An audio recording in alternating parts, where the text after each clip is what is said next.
Welcome student. Hope so all of you are fine. Today we will discuss about characteristics of invertebrate. यानी कि आज हम invertebrate की खसूसियात के बारे में बात करेंगे कि जो कुछ इन्वर्टिब्रेट्स होते हैं जिनके अंदर सीलोमिक फ्लूइड मौजूद होता है, कुछ के अंदर हीमोलिम्फ पाया जाता है और कुछ के अंदर ब्लड सेल्स भी होते हैं। तो बेसिकली आज हम इनकी कैरेक्टरिस्टिक्स के बारे में बात करेंगे कि सीलोमिक फ्लूइड की क्या खसूसियात हैं, हीमोलिम्फ की क्या खसूसियात हैं और जो ब्लड सेल्स पाए जाते हैं इन्वर्टिब्रेट्स के अंदर उनकी क्या फंक्शंस हैं, वो क्या फंक्शन प्ले करते हैं। तो चलिए स्टार्ट करते हैं। सबसे पहले हम बात करेंगे सीलोमिक फ्लूइड की।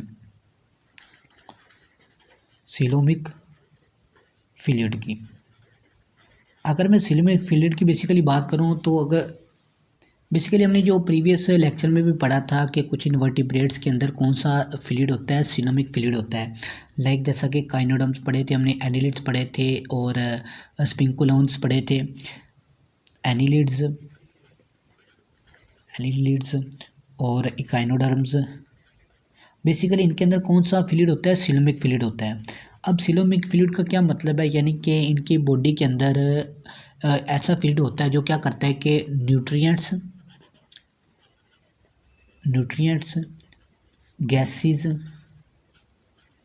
गैसेस और वेस्ट मटेरियल को क्या करता है कि सर्कुलेट करता है थ्रू आउट द बॉडी। क्योंकि इनकी बॉडी के अंदर कुछ इन्वर्टिब्रेट्स की बॉडी के अंदर हर्ट नहीं पाया जाता, तो हर्ट ना होने की वजह से इनके अंदर जो सर्कुलेशन होती है वो इस सीलोमिक फ्लूइड की वजह से होती है। अब बेसिकली सीलोमिक फ्लूइड जो है इनके अंदर लोकोमोशन का भी काम करता है।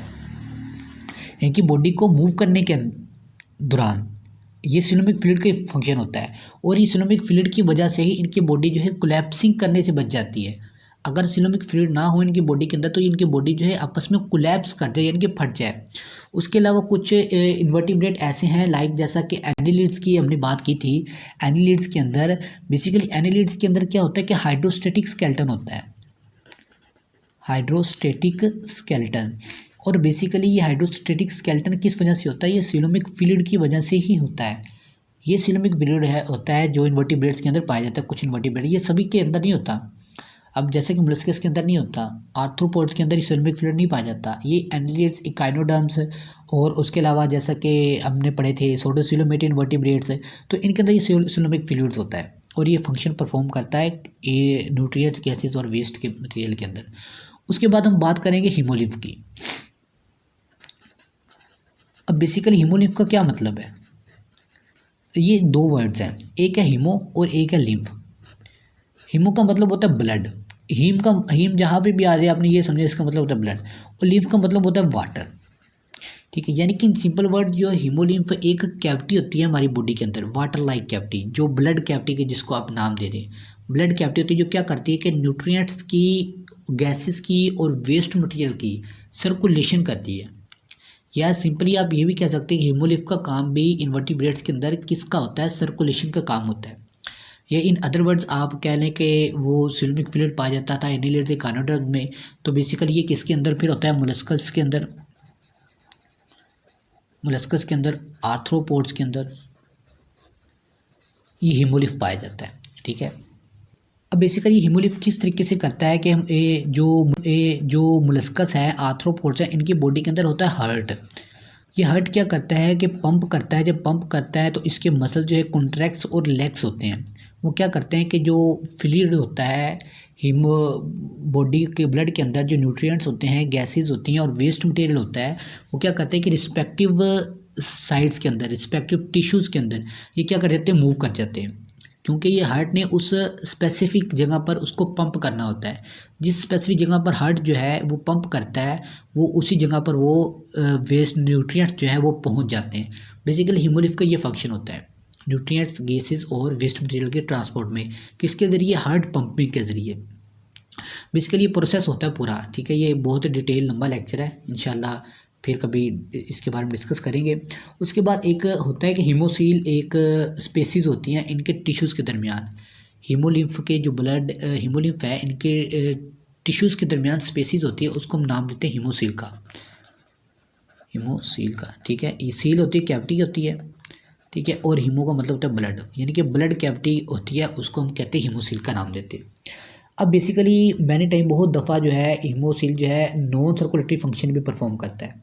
अब जैसा कि इंसेक्ट्स के अंदर हीमोलिम्फ क्या करता है, प्रेशर लगाता है कि मोल्टिंग के अंदर ओल्ड क्यूटिकल जब उसकी उनकी उतरती है मोल्टिंग के अंदर जो है ये फंक्शन प्ले करता है कि इंसेक्ट्स के अंदर, ठीक है। बाद का नॉन सर्कुलेटरी फंक्शन भी ये परफॉर्म करता है और ये एक एज अ हाइड्रोस्टेटिक प्रेशर के तौर पर भी ये काम करता है। बेसिकली ये लिम्स की एक्सटेंशन और रिलैक्सेशन के अंदर हीमोलिम्फ का ये फंक्शन परफॉर्म होता है। तो ये था हीमोलिम्फ। सीलोमिक फ्लूइड भी पढ़ लिया आपने, हीमोलिम्फ भी पढ़ लिया। अब हम बात करेंगे ब्लड सेल्स के बारे में। ब्लड सेल्स की अगर मैं बेसिकली ब्लड सेल्स की बात करूं तो जो सीलोमिक फ्लूइड है, हीमोलिम्फ है और जो ब्लड है। अब बेसिकली ब्लड सेल्स के अंदर क्या होता है कि कुछ वर्टिब्रेट ऐसे वर्टिब्रेट हैं जिनके अंदर क्या होता है कि सीलोमिक फ्लूइड भी होता है और उसके अलावा हीमोलिम्फ और ब्लड ये क्या करते हैं कि एक सर्कुलेटिंग सेल्स बनाते हैं, ठीक है। ये सारे किसके ऊपर मुश्तमिल होते हैं, एक सर्कुलेटिंग सेल्स के ऊपर मुश्तमिल होता है जिसको हम देते हैं हीमोसाइट्स का, या इन सिंपल वर्ड्स में सीलोमिक फ्लूइड हीमोफिल का हीमोलिम्फ और उसके अलावा ब्लड जो है, ये सब क्या मिलकर बनाते हैं, एक बनाते हैं सर्कुलेटिंग सेल्स बनाते हैं, सर्कुलेटिंग सेल्स जिसको हम क्या नाम देते हैं, हीमोसाइट्स का। अब बेसिकली जो हीमोसाइट्स होते हैं ये मुश्तमिल होते हैं रेस्पिरेटरी पिगमेंट के ऊपर। किस पे मुश्तमिल होते हैं, रेस्पिरेटरी पिगमेंट के ऊपर। ये कुछ सेल होते हैं जो रेस्पिरेटरी पिगमेंट के ऊपर मुश्तमिल होते हैं और कुछ सेल के अंदर ये रेस्पिरेटरी पिगमेंट नहीं होता। अब बेसिकली ये रेस्पिरेटरी पिगमेंट क्या करता है कि ये ट्रांसपोर्ट करता है, किस चीज़ की ट्रांसपोर्ट करता है, ऑक्सीजन की ट्रांसपोर्ट करता है, ऑक्सीजन की। और बेसिकली ये ऑक्सीजन ऑफ ट्रांसपोर्ट किसका फंक्शन है, ये फंक्शन है हीमोग्लोबिन का। हीमोग्लोबिन क्या है कि एक प्रोटीन है जो हमारी बॉडी के अंदर पाई जाती है, क्या करती है कि ट्रांसपोर्ट ऑफ ऑक्सीजन का काम करती है, ठीक है, रेस्पिरेटरी पिगमेंट्स के अंदर। अब जो कुछ ऐसे सेल्स होते हैं जिनके अंदर रेस्पिरेटरी पिगमेंट नहीं होता, अब बेसिकली ये रेस्पिरेटरी पिगमेंट जिनके अंदर नहीं होता तो फिर वो कौन से फंक्शन परफॉर्म करते हैं, बेसिकली वो फंक्शन ब्लड क्लोटिंग का परफॉर्म करते हैं, नॉट रेस्पिरेटरी पिगमेंट्स, ठीक है। तो बेसिकली फिर कौन सा फंक्शन परफॉर्म करते हैं, ब्लड क्लोटिंग का। ब्लड क्लोटिंग के अंदर ये अहम रोल प्ले करते हैं। अब बेसिकली अगर मैं बात करूं कि टाइप्स की, ब्लड सेल्स की टाइप्स की, तो इसकी कुछ टाइप्स हैं डिफरेंट वर्टिब्रेट्स के अंदर, टाइप्स ऑफ ब्लड सेल्स। अब डिफरेंट वर्टिब्रेट्स के अंदर, इन वर्टिब्रेट्स के अंदर डिफरेंट टाइप्स होती हैं ब्लड सेल्स की। तो हम सबसे पहले बात करेंगे एनिलिड्स की।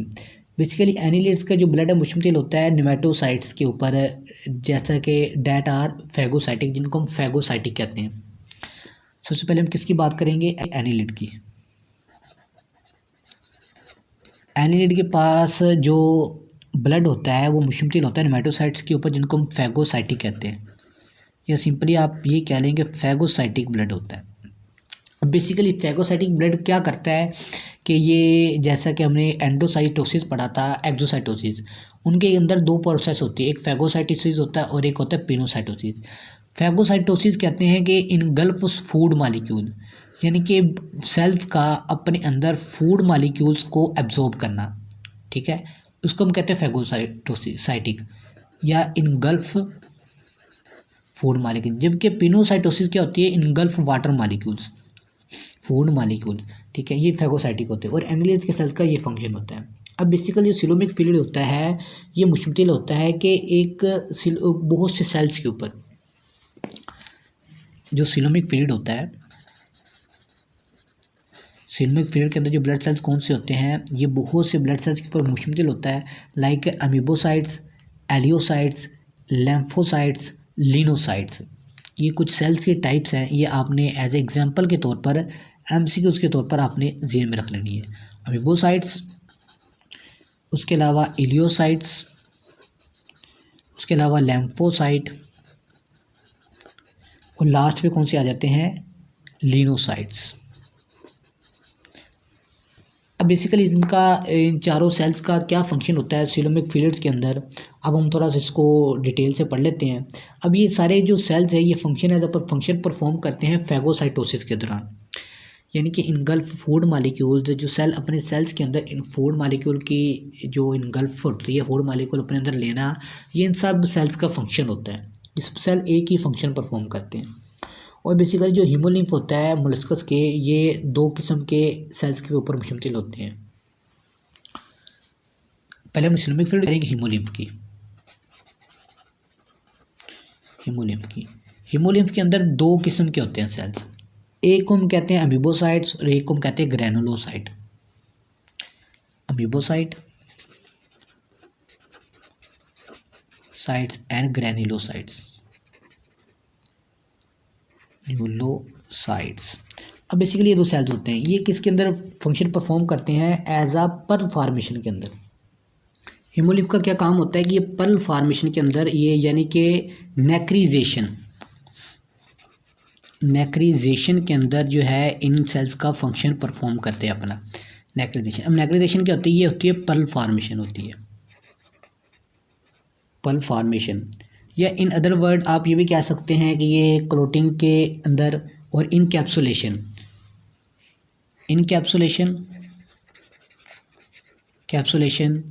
और क्लोटिंग के अंदर इनका जो है अहम फंक्शन होता है। अब बेसिकली इनकैप्सुलेशन क्या होती है कि इनकैप्सुलेशन एक कोटिंग होती है, ओवर कोटिंग होती है, यानी कि जिस तरीके से आपने एक कैप्सूल देखा होगा, कैप्सूल के ऊपर अंदर भी होती है मेडिसिन होती है, तो अगर आप कैप्सूल के ऊपर में देखें तो उन्होंने एक कोटिंग की होती है जो हमारे जो स्टोमक है जिसको डाइजेस्ट भी कर लेता है, तो ये इनकैप्सुलेशन उसकी कोटिंग को कहा जाता है। ठीक है, तो बेसिकली ये जो सेल्स होते हैं हीमोलिम्फ के अंदर, ये किसके अंदर रोल प्ले करते हैं? इनकैप्सुलेशन या क्लोटिंग के अंदर, और फैगोसाइटोसिस के अंदर भी इनका रोल प्ले होता है, फैगोसाइटोसिस के अंदर। ठीक है, तो बेसिकली ये था आज का हमारा लेक्चर, जिसमें हमने कैरेक्टरिस्टिक्स पढ़ी सिलोमिक फ्लूइड की, हीमोलिम्फ की और ब्लड सेल्स की। ओके, थैंक यू, अल्लाह हाफिज़।